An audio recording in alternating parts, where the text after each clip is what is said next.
Nou kom ons gaan ons hoofde vir 'n oomblik buig, kom ons word stil en dan bid ons net saam. Ag dierbare Here, baie dankie dat U ons vanmôre weer bewaar en gespaar het.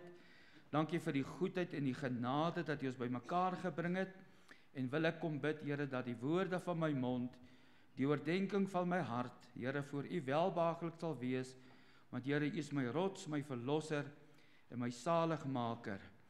Gemeente, genade, vrede en barmhartigheid van God onse Vader word U geskenk in die Here Jesus Christus en ryklik vermenigvuldig deur die kragvolle werking van die Heilige Gees. Amen. Nou vriende, kom ons begin ons diens deur heerlik hartlik staande saam te sing lied nommer 208. 208. Kom ons sing dit hartlik saam, net my bril afhaal dat ek kan sien waar ek is. Lied 208, kom ons sing dit heerlik hartlik saam.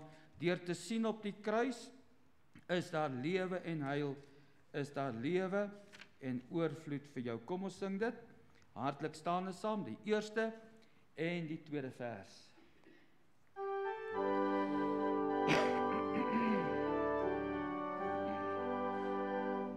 Deur te sien op die kruis, is daar lewe en heil, is daar lewe vir jou en vir my. Sien gelowig op hom, word gereinig en leef, want verlossing bied Jesus jou vry. Sien op, sien en leef, deur te sien op die kruis, is daar lewe en heil, is daar lewe vir jou en vir my. Waarom het dan Jesus die sonde gedra, as die skuld op ons rekening bly staan? O, waarom het die bloed uit sy liggaam gevloei, as die skuld nie deur hom is voldaan? Sien op,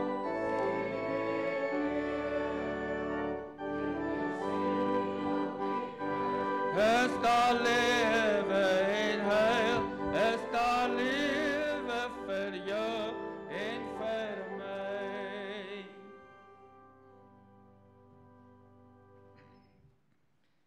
Nou vriende, ons vind die wet van die Here in Eksodus hoofstuk 20 en ek lees dit graag vir u, voordat ons belydenis gaan doen van ons Christelike geloof.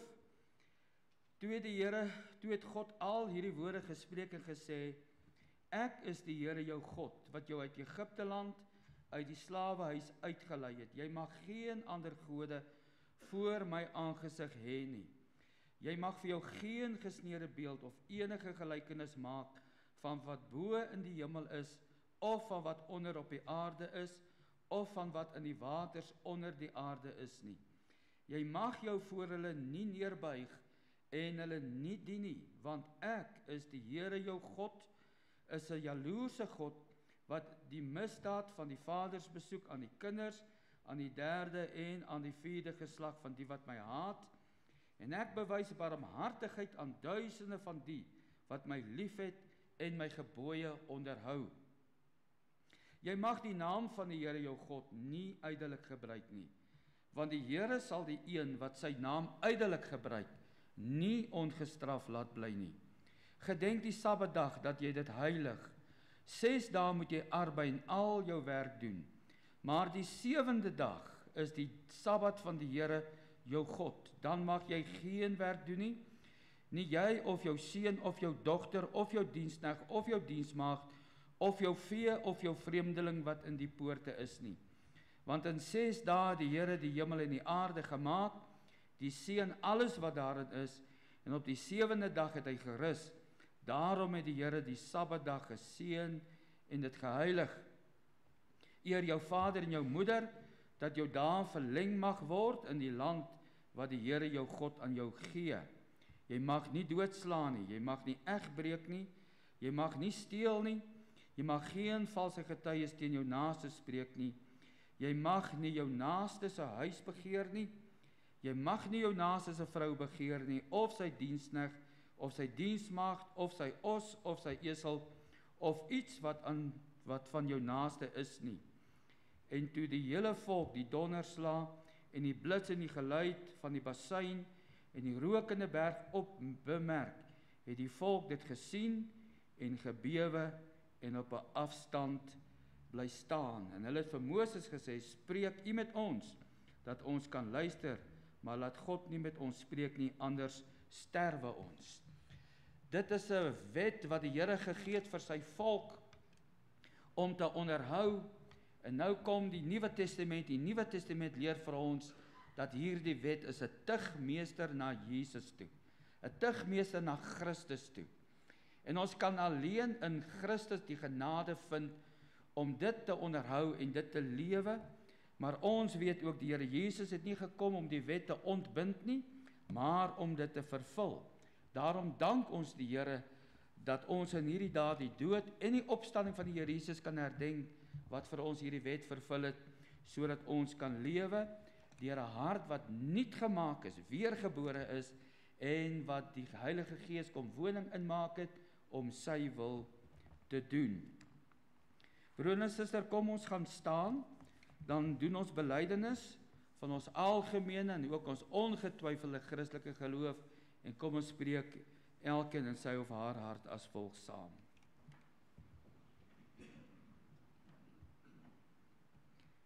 Ek glo in God die Vader, die almagtige, skepper van hemel en die aarde, en in Jesus Christus, sy eniggebore Seun, ons Here, wat ontvang is van die Heilige Gees, gebore uit die maagd Maria, wat gelei het onder Pontius Pilatus, gekruisig, gestorwe en begrawe is en neergedaal het in die onderste dele van die aarde, wat op die 3de dag weer opgestaan het uit die dood, opgevaar het na die hemel en sit aan die regterhand van God die almagtige Vader, vanwaar hy sal kom om te oordeel die lewende en die dode. Ek glo in die Heilige Gees, ek glo in 'n heilige algemene Christelike kerk, die gemeenskap van die heiliges, die vergifnis van sondes, die opstanding van die liggaam en in 'n ewige lewe.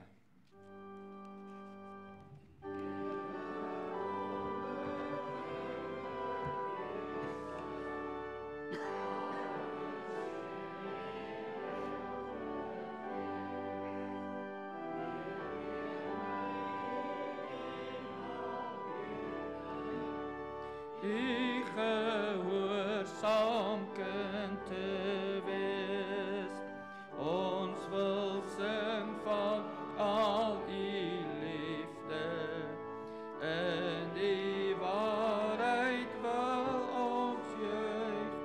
Amen, blye evangelie, amen, bly my hart getuig.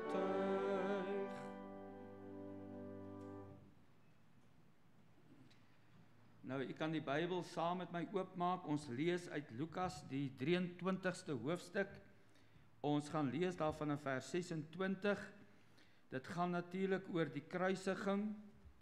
As jy nou die vorige hoofstukke ook sou lees, dan sal jy lees hoe dat hulle hom geslaan het, hoe dat hulle hom bespot het, hoe dat hulle hom in die aangesig geslaan het, vir hom gesê het, profeteer, wie is u? Hoe dat hulle hom gespot het, en dat hulle vir hom gesê het, sê nou vir ons, is u die Christus? En so het hulle met hom gespot, en hulle het hom gemartel, en uiteindelik is hy weggelei om gekruisig te word. En my liewe vriende, liewe broer en suster, wanneer ons dit lees, en wanneer die woord van die Here na u toe kom vanmôre, dan moet ons besef, geen mens se tong kan eintlik beskryf wat aan die kruis gebeur het nie. Ek weet nie of die Here dit vir ons in die hemel eendag gaan openbaar, presies wat alles gebeur het nie, maar ek weet nie dat daar is 'n baie duur prys vir jou en vir my betaal. En vir elke mens, vir elke liewe mens, 'n baie duur prys. En toe hulle op die plek kom wat hoofskeer verskoon, ons lees van vers 26, en toe hulle hom weglei, neem hulle 'n sekere Simon van Sirene wat van die veld af gekom het en sit die kruis op hom om dit agter Jesus aan te dra. En 'n groot menigte van die volk het hom gevolg en vroue wat rou bedryf en hom beklaag het, maar Jesus het hom omgedraai en vir hulle gesê, dogters van Jerusalem, moenie oor my ween nie, maar ween oor hulle self, oor julle self en oor julle kinders. Want daar kom dae waarin hulle sal sê, gelukkig is die onvrugbares en die moederskoot wat nie gebaar en die borste wat nie gesoog het nie. Dan sal hulle vir die berge begin sê, val op ons, en vir die heuwels bedek ons. Want as hulle dit aan die groenhout doen, wat sal met die droë gebeur? En daar het nog twee ander kwaaddoeners verskoon, en daar is nog 2 ander kwaaddoeners weggelei om saam met hom tereggestel te word. So dit was 'n teregstelling. En toe hulle op die plek kom wat hoofskedel genoem word, het hulle hom daar gekruisig en die kwaaddoeners, een aan die regter en een aan die linkerkant. En Jesus sê, Vader, vergeef hulle, want hulle weet nie wat hulle doen nie. En hulle het sy klere verdeel en die lot daaroor gewerp. En die volk het dit staan en aanskou. En die owerstes het saam met hulle ook geskimp en gesê, ander dat hy verlos, laat hy homself verlos as hy die Christus, die uitverkorene van God is. En die soldaat het hom ook bespot en gekom en vir hom asyn gebring en gesê, as u die Christus, die koning van die Jode is, verlos u self.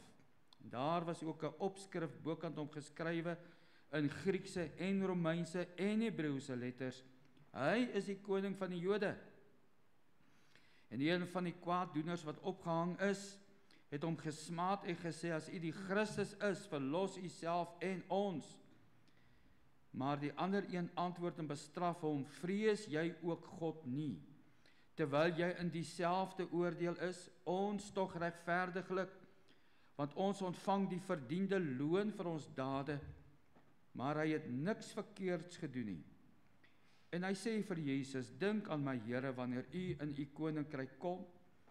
En Jesus antwoord hom, voorwaar ek sê vir jou, vandag sal jy saam met my in die paradys wees. En dit was omtrent die 6de uur, en daar het duisternis oor die hele aarde gekom, tot die 9de uur toe.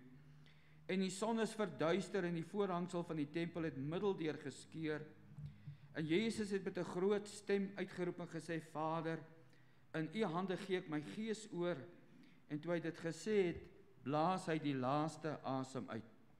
En toe die hoofman oor 100 sien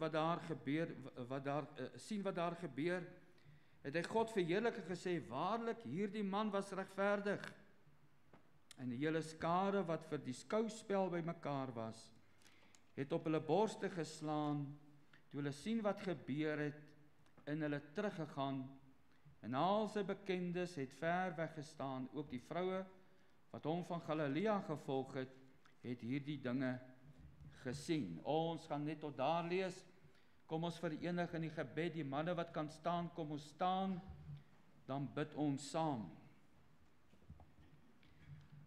Hemelse Vader, wanneer ons vanmôre weer eens ons voor u kom buig en voor u aangesig kom stel voor die troon van genade, dan weet ons dit is in die naam van die Here Jesus, dit is deur die kosbare bloed wat ons toegang verkry, dit is deur die Gees van die Here wat in ons harte woon en uitroep, Abba Vader, dan dank ons Here dat ons toegang tot u het, en Here dat ons deur die bloed van die kruis, die bloed van Jesus Christus, vanmôre genade vind, reiniging, vergifnis, verlossing, genesing. Dan weet ons vanmôre, Here, dat dit is genade op genade, dan dank ons u, dan eer ons u. Want Here, u is die skepper God van hemel en aarde. U het ons gemaak, u het die asem van die lewe in ons geblaas. U het in die mense welbehaag, en ons dank u, Here Jesus, dat ons in hierdie tyd ook die groot daad van God, dat God mens kom word het, dat hy sy heerlikheid verlaat het, Die woord van die Here sê, dat u dit geen roof geag om aan God gelyk te wees nie, maar het u uself ontledig, en u die gestalte van 'n diensknegt kom aanneem. En Here, ons dankie dat u woord vir ons sê, u het gehoorsaam geword, ja, tot die dood van die kruis. U het vir ons kom sterwe. Here, 'n mens kan dit eintlik nie indink nie, dat ons as nietige mense, sondaar mense, dat die onskuldige vir ons kom sterf het, en ons eer u daarvoor. Baie dankie dat ons kan saam bid vanmôre vir mekaar, vir die gemeente, vir hulle wat siek is, vir hulle wat verjaar, Here, vir elke nood en behoefte wat daar mag wees, soos daar gevra is ook, Here, die groei van die gemeente, die finansies van die gemeente, die opbou, Here Jesus, hierdie gemeente behoort ook aan u. Here Jesus, u is die hoof van u kerk op aarde, en nie net van hierdie gemeente nie, maar van al die ander gemeentes.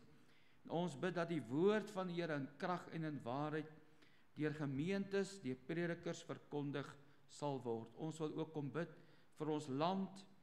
Here, ons land beleef 'n geweldige krisis. Ons bid vir geregtigheid. Ons bid vir regverdigheid. Ons bid vir eerlikheid. Ons bid, Here, dat u die vlaag van haat en nait en stryd wat daar is, deur herlewingsvuur kom antwoord, deurdat u in die harte van mense kom werk, van hulle wat hoog geplaas is, om hulle te red, en hulle harte en sinne en lewens te kom verander. Dankie dat ons kan bid vir herlewing, Here. U alleen kan ons red, Here. Ons in hierdie land en die wêreld het geen antwoord nie, geen regering, geen sakelei antwoorde vir die krisisse van hierdie wêreld en hierdie land nie, Here. Ons hoop is alleen op die Here. Alleen, Here, u kan doen wat ons ver bo kan wat ons bid of wat ons dink. Dankie dat ons vanmôre hierdie diens aan u kan toevertrou. Here, gee ons genade om met oop hart na u woord te luister. Word u verheerlik. Ons bid dit om Jesus ontwil met dank. Amen. Nou vriende, liewe broer en suster, ons het gelees dat die skare by mekaar was en dat dit vir hulle 'n soort van 'n vertoning was. Want ons vind dat vers 48 sê, en die hele skare wat vir hierdie skouspel by mekaar was, het op hulle borste geslaan toe hulle sien wat gebeur het, en hulle het teruggegaan. Daarom die tema dan vanmôre, die skouspel op Golgotha. Nou, as ons nou die verhaal lees en die gebeure, die hoofstukke voordat Jesus weggelei is, dan weet ons dat daardie nag voor die dood van die Here Jesus, die kruisiging, was 'n baie besige nag gewees. Dit was die nag van die Pasga gewees. Dit was die nag van wonderlike gemeenskap en lering met sy disippels gewees. Dit was die nag van verloning gewees, die nag van verraad gewees, toe een van sy eie disippels, Judas, hom verloon het, hom met 'n kus verraai het.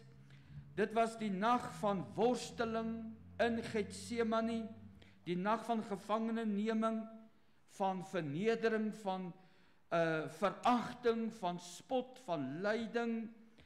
Dit was die nag van verhore. 6 keer is Jesus Christus verhoor. 'n uiters moeilike nag en vermoeiende nag. Na 6 verhore.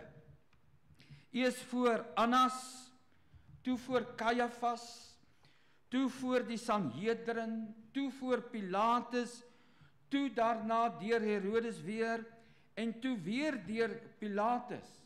Na 6 verhore is Jesus onskuldig gevind. Is hy tog, alhoewel hy onskuldig gevind is, Pilatus wat uitgeroep het en gesê het, ek vind geen skuld in hierdie man nie, is hy onskuldig veroordeel tot die kruisdood, sonder 'n aanklag wat gestaan het, met 3 keer se verklaring deur gouverneur Pilatus, geen skuld in hierdie man nie, lei hulle hom uit na Golgotha, om onskuldig aan die kruishout 'n vloekdood te gaan sterwe. Soos ons hier lees, soos Golgotha bekend gestaan het, die plek van die hoofskedel. Met ander woorde, onskuldig, vol pyn, moeg en verraai stikkend, is Jesus daarna-toe om verneder te word en uiteindelik hierdie verskriklike daad te ondergaan, waar die misdadigers gekruisig is, om tussen misdadigers tereggestel te word. So vriende, dit was vir die skare 'n skouspel. Nie 'n skouspel van heerlike glansryke vermaak nie, maar van bloeddorstige vermaak. 'n Skouspel vol drama, vol bloed, vol sweet, vol trane, vol geeselhoue. 'n Plek waar hierdie bloeddorstige skare, want hulle was gewoond aan hierdie tipe goed. Daar's gedurig misdadigers gekruisig, maar daardie dag sou 'n geweldige skouspel gewees het, want die stad was gaande oor hierdie man. Almal was in rep en roer oor die Here Jesus. Hy was, soos baie gesê, die Messias. Ander het gesê, nee, hy is glad nie die Messias nie. Daar was mense wat in verdeeldheid oor hom was. Daar was positiwiteit, daar was negativiteit. Daar was gemengde gevoelens. En uiteindelik was daar 'n geweldige opsweping gewees. Na hierdie verhore, kom ons gaan Golgotha toe. Kom ons gaan kyk wat daar gebeur. So Golgotha was die plek van die hoofskedel, 'n plek van geraamtes, misdadigers, 'n plek waar soldate mag vertoon is. En daardie dag van die kruisiging was dit 'n skouspel vir hierdie klomp skare. Hierdie skare wat deur die owerstes, deur die skrifgeleerdes opgesweep is, hierdie skare wat hom gehaat het, dit was eers palmtakke, dit was eers hosannas vir die seun van Dawid. Hy is eers ontvang met oop arms en nie lank daarna nie. Kruisig hom, weg met hom. 'n Opsweping, 'n skouspel van hierdie skare, om hierdie man uiteindelik een van die wreedste dode te laat sterwe wat denkbaar is. So vriende, as ons nou kyk na hierdie skouspel, dan moet ons die vraag vra, maar wat het daar gebeur? En as daar nou vandag so 'n tipe ding is, enige vertoning wat daar is, enigiets waar mense by mekaar is, en wat daar dalk iets gereël is, dan is daar TV-kameras, en daar is media, en daar is mense wat verslag doen, en dit sou oor die senders van die wêreld uitbasuin word en vertoon word, en mense sou gesê het, maar dis 'n wonderlike ding wat hier gebeur, of dit was afgryslik geweest. Wat sou die mense daar sê, en wat sou daar te sien wees? Wel, as ons kyk na die skouspel op Golgotha, dan sien ons in die eerste plek, daar was 3 kruise gewees. 3 kruise gewees, op daardie heuwel van Golgotha, 3 kruise. En dan elkeen van hierdie kruise hang 'n man. 2 van hierdie manne wat daar hang, die 2 aan weerskante van die een in die middelste kruis, is misdadigers gewees. Hulle was skuldig gewees. Hulle was met reg veroordeelde kriminele, moordenaars gewees. En dan aan die middelste kruis 'n man, onskuldig, maar deur 'n skare skuldig gevind. So kruis nommer 1 kan ons sê, is die kruis van 'n man, 'n misdadiger, wat in sy sonde sou sterwe. Kruis nommer 2, die kruis van 'n man, ook 'n misdadiger. Toe hierdie man sou sterwe, toe sterf hy sonder sy sonde.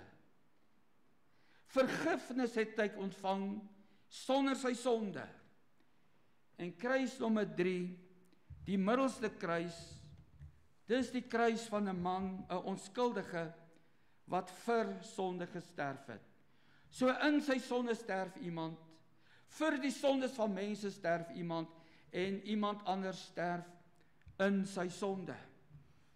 Vriende, alhoewel die misdadigers aan kruisnommer 1, kruisnommer 2, as jy dit nou so sou kyk, en jy sou die middelste kruis sien, kruisnommer 1, kruisnommer 2, Golgotha toe is om te boet vir hulle sondes, as veroordeeldes is hulle skuldig gevind, en dit was die Romeinse stelsel in daai tyd, 'n kruisdood, 'n vloekdood, en vriende, daai twee mense het dit verdien, want hulle was moordenaars, hulle was rebelle gewees, en hulle is deur die Romeine as honde beskou, omdat hulle in opstand gekom het teen die Romeinse leer, en teen die Romeinse owerheid, moes hulle veroordeel word, so hulle was skuldig gewees. En toe hulle sterwe, toe sterf een in sy sonde, en die ander een sonder sy sonde. Nou kan die mens die vraag vra, as jy nou na daardie skouspel sou kyk, maar waarom is dit? Hoe is dit moontlik, dat die een sterf skuldig, en die ander een sterf uiteindelik ook onskuldig? Want die een het vergifnis verkry, en kwytskelding by die man aan die middelste kruis, en die ander een het nie. En weet jy vriende, dit is ongelukkig, die twee skeidings wat daar vandag bestaan tussen alle mense.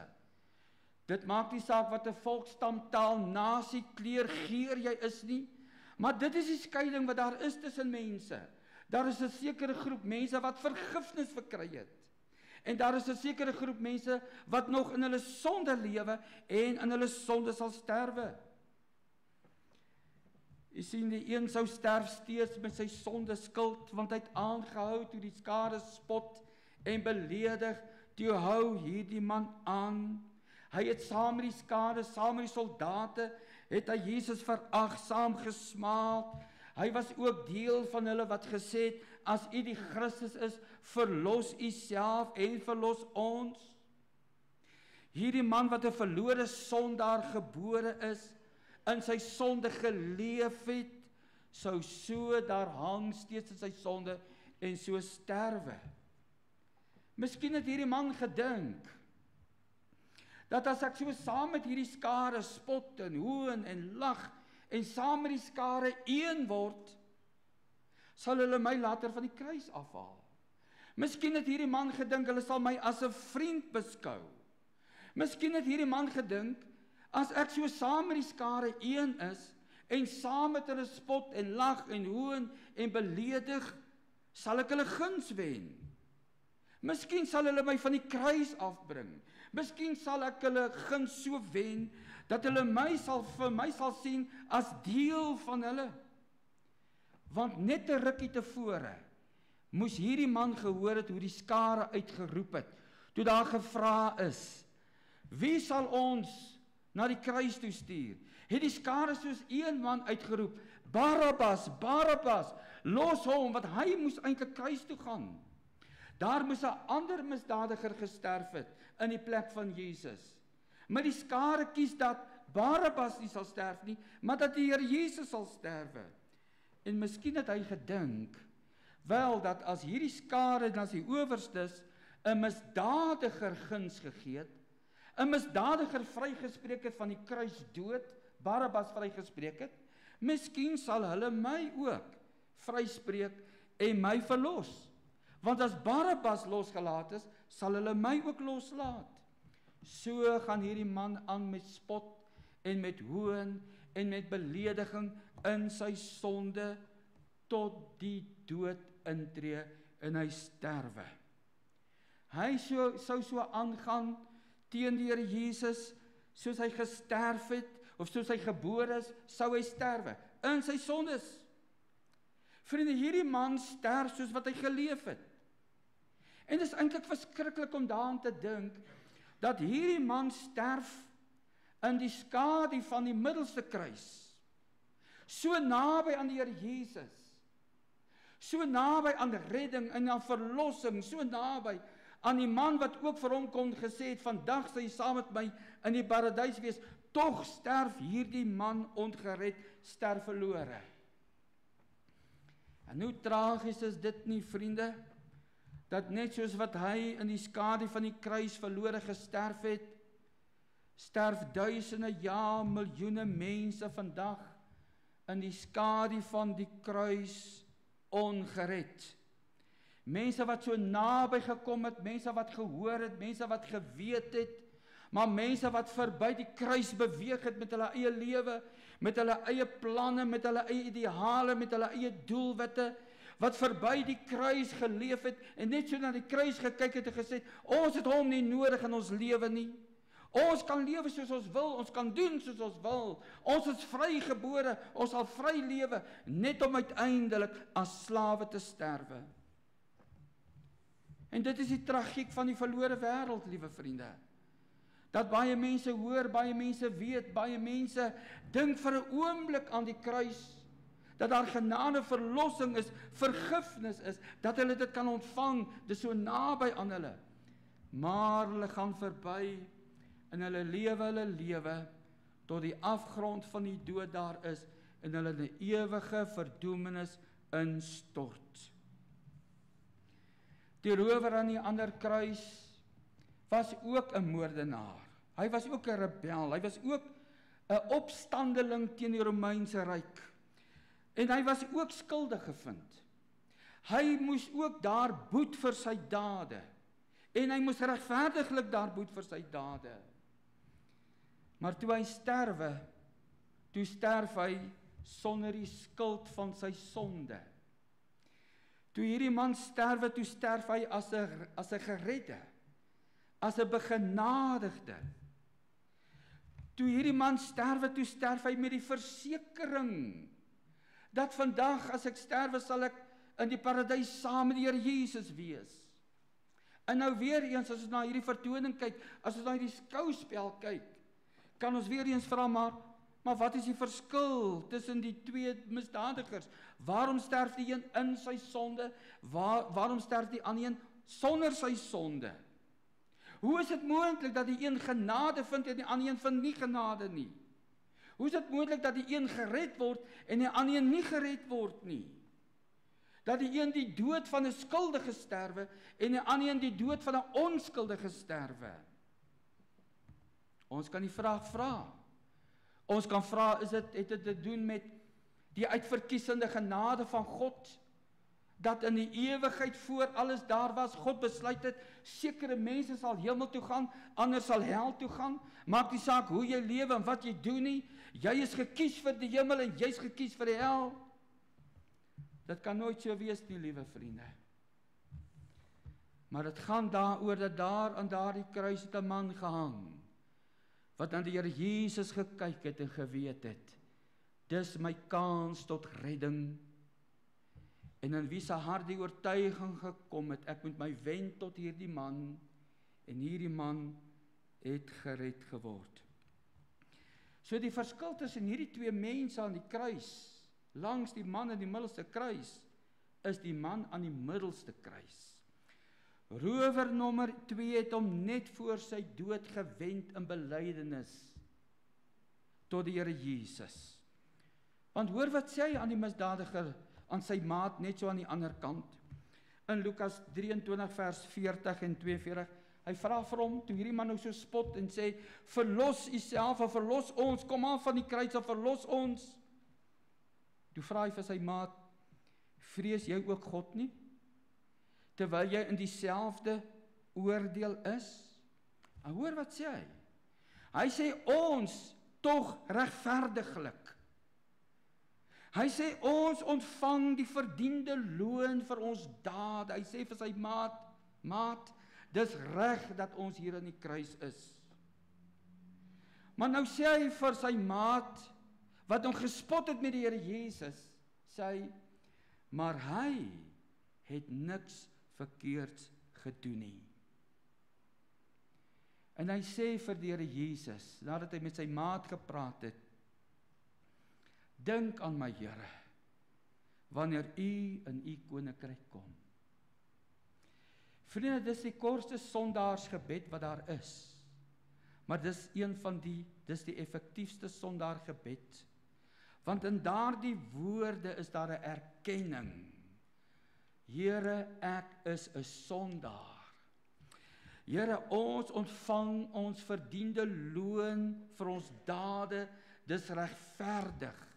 Ek het gesondig. en ek moet die dood verdien, ek moet die straf verdien. En hierdie man in sy woorde aan sy maat, in sy belydenis, openbaar hierdie man dat hy God vrees. Hy besef dat hy daar is aan die kruis vir sy dade. Hy vra vir hom, vrees jy ook God nie, terwyl jy dieselfde oordeel is? Hierdie man weet, daar sal aan die einde van hulle lewe oordeel wees, waar hulle voor God sal staan. En hy erken, ek boet regverdiglik vir my misdade. Maar weet u vriende, hy erken Jesus as die onskuldige, as die paaslam.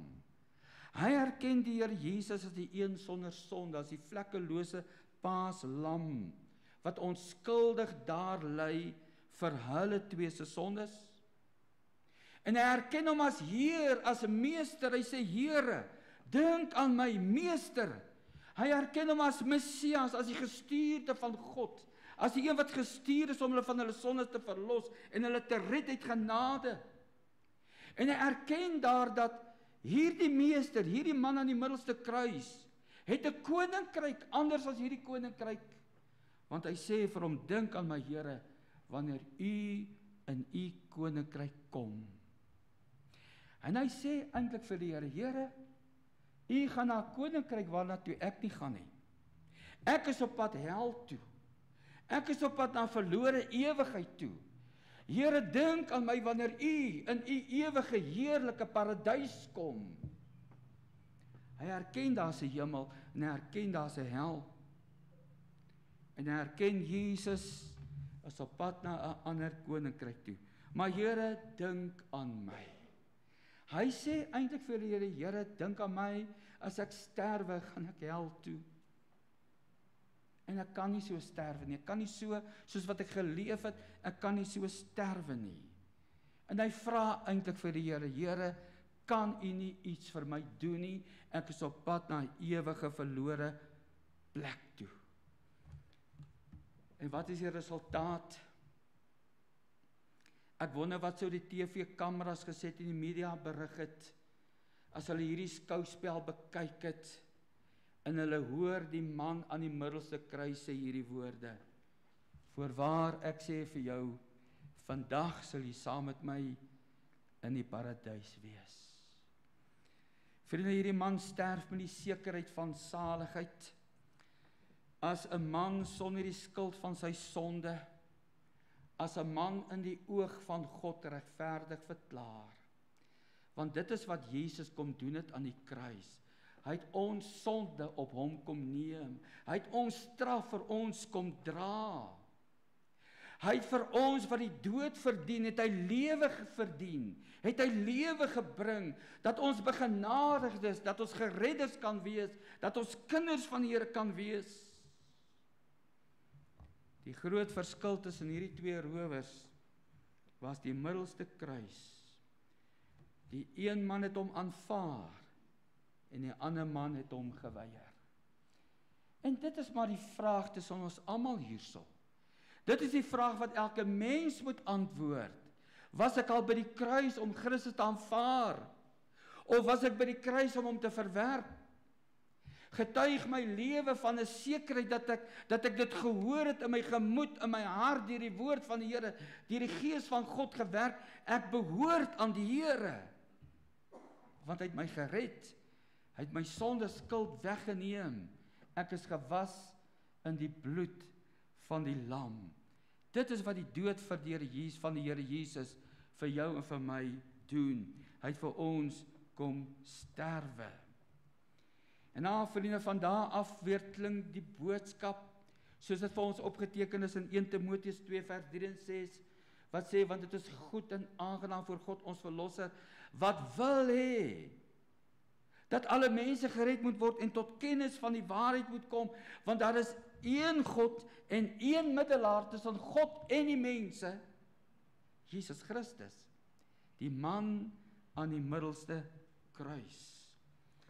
En hy is die man wat die verskil bring tussen lewe en dood. En die vraag is by elke een, liewe vriende, het ek hom al aanvaar, was ek al by hom in aanvaarding, en met die wete my hart en my lewe het verander. Maar laat my toe om net so 'n bietjie verder te gaan as hierdie 3 kruise wat daar was. Want om daardie kruis was daar mense, skare, daar was soldate gewees. En as die media van die wêreld daar kon wees, en as die TV-kameras daar sou wees, en hulle op die gesigte sou inzoom, sou kyk, sou beleef en verslag doen, dan sal daar verskillende produksies gewees het van dit wat daar waarneembaar is. En ek wil dit net vir u noem, net so 'n paar van dit vir u noem. Ek dink as ons kyk rondom die mense om daai kruis, dan sal jy eerstens sien 4 Romeinse soldate. Daar aan die voet van die kruis is 4 Romeinse soldate. Wat doen hulle? Hulle verdeel die klere van die misdadigers, die gekruisigdes.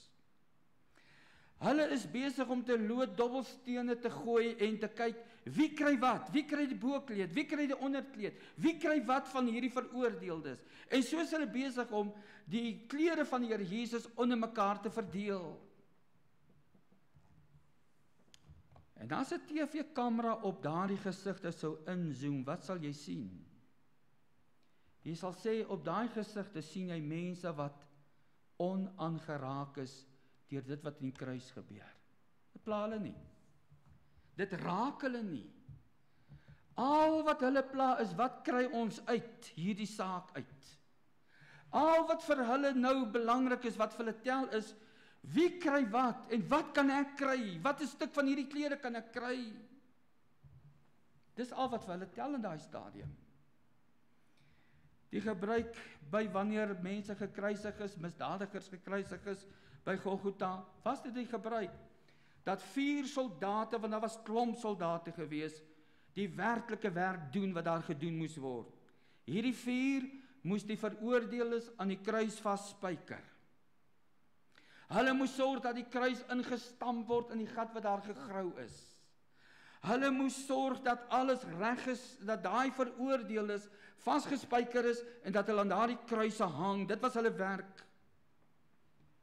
En dan vir hierdie afgryslike werk is hulle beloon. En die beloning was die besittings van die veroordeeldes. Soos hulle klaar met daai werk, julle kan die klere kry en nou verdeel hulle, want hulle is 4. Nou as jy na hulle kyk, liewe vriende, dan sien jy, aan die kruis hang 'n sterwende Messias. Aan die kruis hang iemand wat uitroep, Vader, vergeef hulle, want hulle weet nie wat hulle doen nie. Aan die kruis hang iemand wat vir mense ly en vir mense sterwe, wat uitroep, dit is volbring.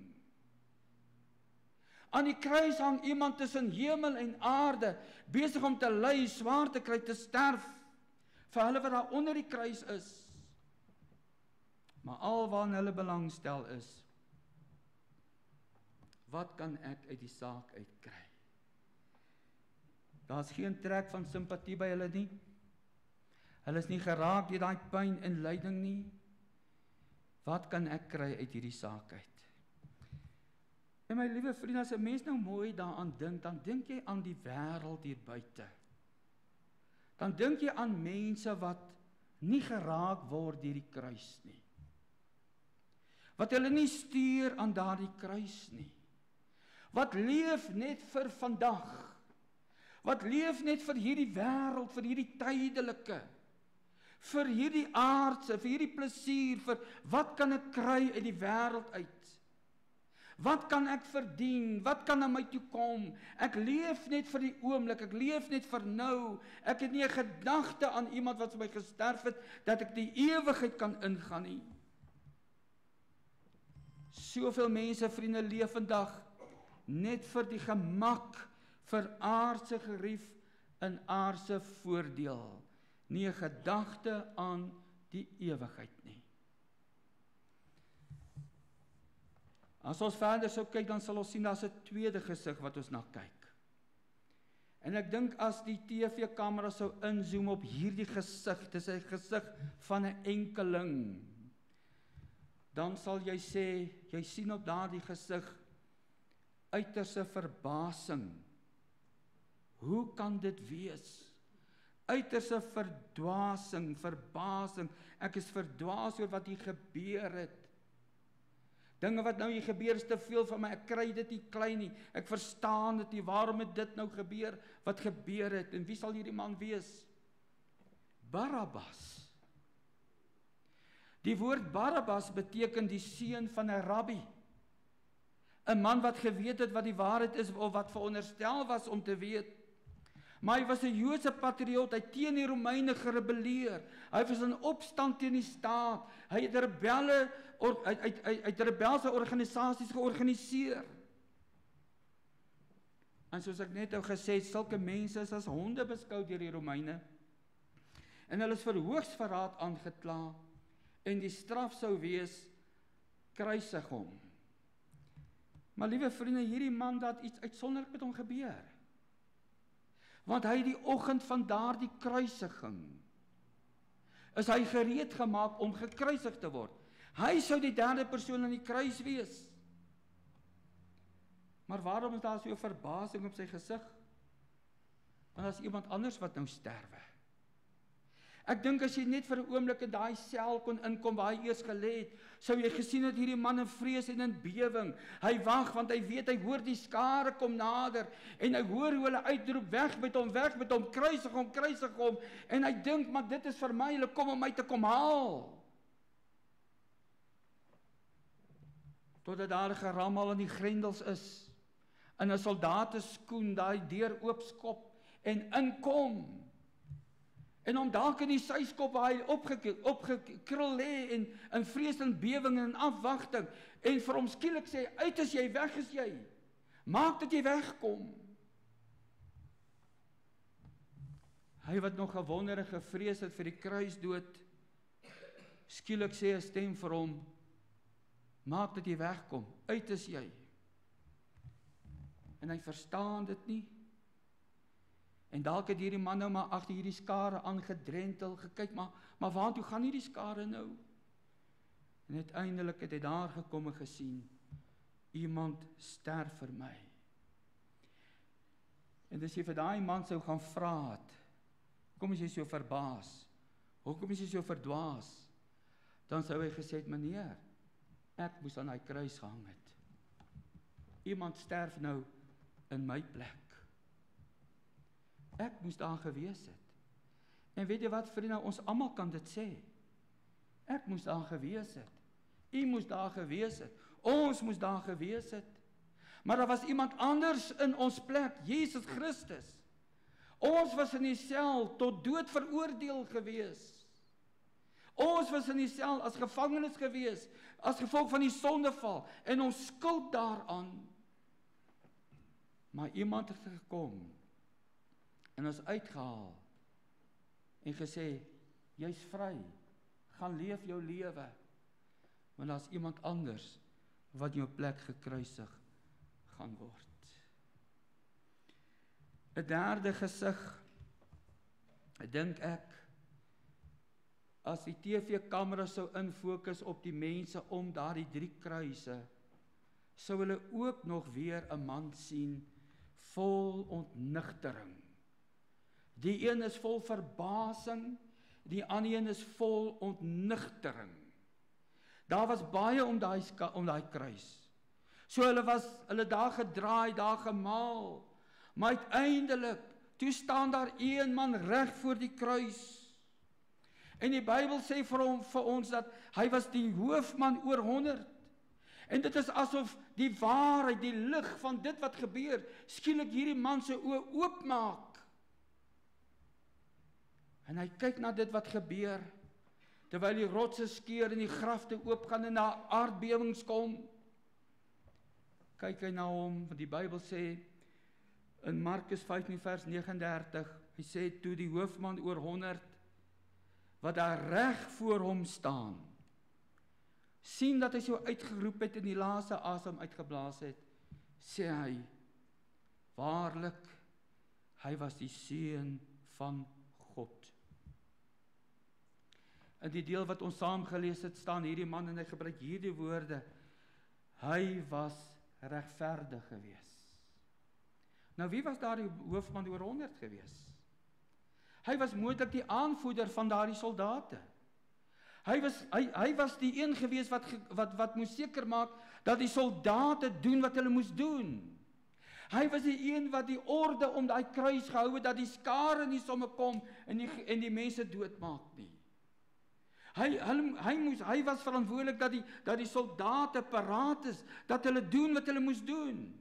Hy het die bevele gegee, kruisig hom. En uiteindelik kom daar 'n onnigtering by hierdie man. Ek was aandadig aan sy dood. Ek was saam met hulle, toe die skare en die soldate uitroep, kruisig hom, kruisig hom. Ek was deel van hulle wat gesê het, weg met hom, weg met hom. En hier sien ek kom en ek hoor hom, dit is volbring, en ek hoor hierdie woorde, Vader vergeef hulle, want hulle weet nie wat hulle doen nie. En hy roep uit, waarlik, hy was die seun van God. Weet jy dat die skare dit ook begryp het? Hulle het presies geweet wat hulle gedoen het. Want in Lukas 23 vers 48 en die hele skare wat vir hierdie skouspel bymekaar was, het op hulle borste geslaan toe hulle sien wat gebeur het en hulle teruggegaan. Toe hulle sien wat gebeur het, toe slaan hierdie skare op hulle borste. En in daardie tyd om op jou bors te slaan, was 'n teken van, wat het ek gedoen? Wat het ons gedoen? In rou en in die besef van ons skuld, wat het ons aangevang? Toe daardie skare daar wegloop van die kruis, het hulle geweet, hulle het hulle Messias gekruisig. Daar's later ander stories gemaak onder hulle, ander dinge wat deur die skrifgeleerdes en owerstes versprei is om hulle anders te laat verstaan, maar toe hulle daar by daardie kruis weg is, het hulle geweet, ons het ons Messias gekruisig. My vriende, dink net, hierdie skare by mekaar, hulle het dikwels gesien hoe mense gekruisig is, maar nog nooit so iets gesien nie. Aardbewings, die rotse wat begin val, dooies wat begin opstaan, skielik word dit nag, in die dag word dit nag, en hulle besef, ons het ons Messias gekruisig. Jy weet, vriende, as 'n mens net vir 'n oomblik sou kon insien in die ewigheid wat wag.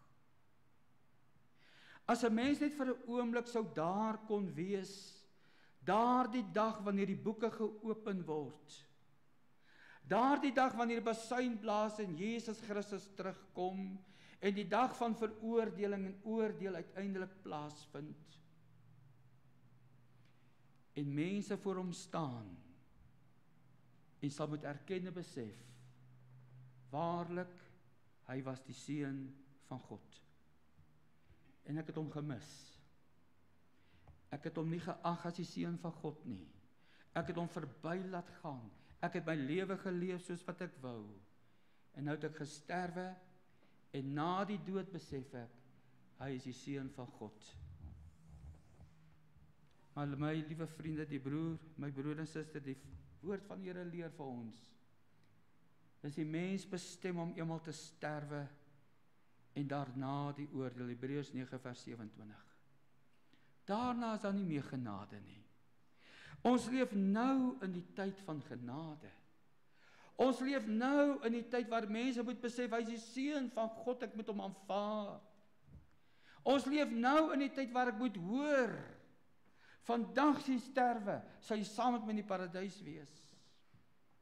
Ons leef nou in die dag, in die tyd, waar mense die geleentheid het, om Jesus Christus te aanvaar, as verlosser en as zaligmaker. Kan ek vanmôre vir u die vraag vra, liewe vriende, ken u die Here Jesus? Is daar in u lewe 'n persoonlike verhouding met hom? dat jy weet, hy is my verlosser, hy is my saligmaker. Ek vra nie vanmôre of jy sondeloos volmaak is nie. Ek vra nie vanmôre of jy 'n goeie mens is nie. Ek vra nie vanmôre of jy 'n slegte mens is nie. Ek vra vanmôre, was jy al by die kruis? En het jy Jesus Christus ontmoet? En jou sonde skuld daar gelos? En dit op hom gelos, want hy het die prys daarvoor betaal. Hy het dit gedra.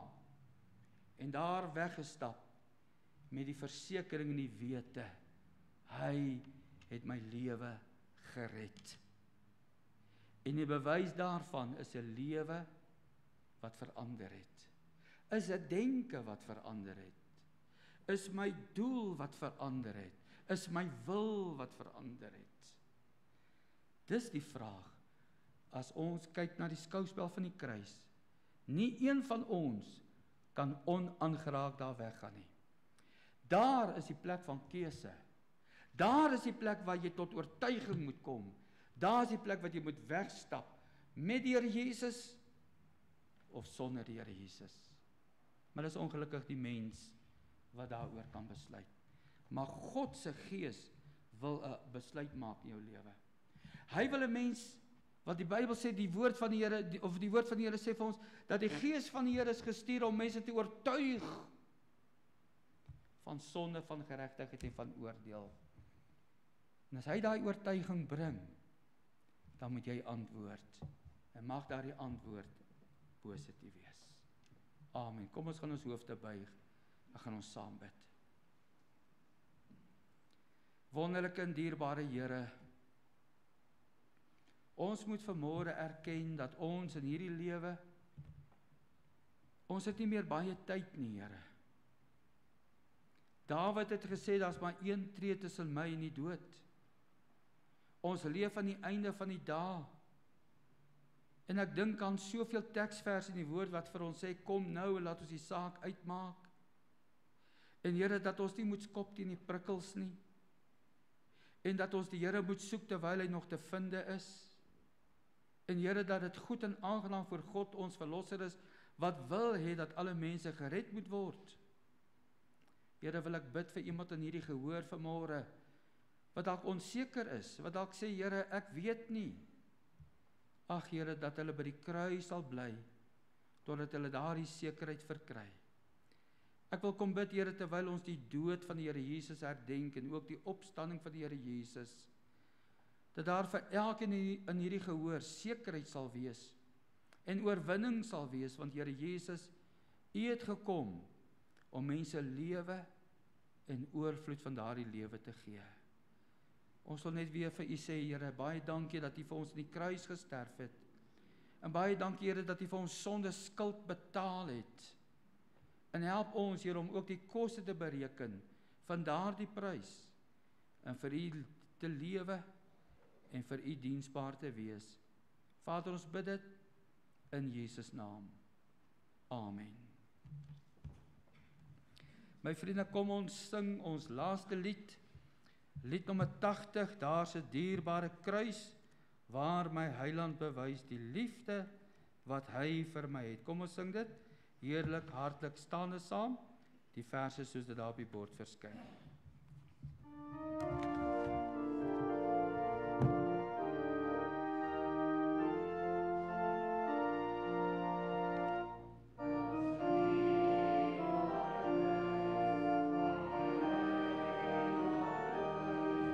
Die liefde wat hy vir my het, daar is alles voldaan, en die vyand verslaan, daar word ek van sonde gered.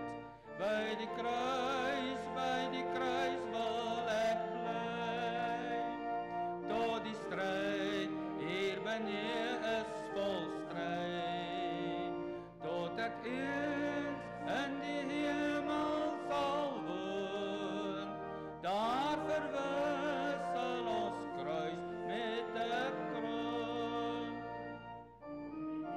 Dierbare kruis, waar die uiterste prys deur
Ontvang die seën van die Here, gaan in die seën en die vrede wat die Here ons bied. Die genade van ons Here Jesus Christus, die liefde van God ons Hemelse Vader, die troue opsoekende gemeenskap van die Heilige Gees, wees en bly met u een en elk. Amen.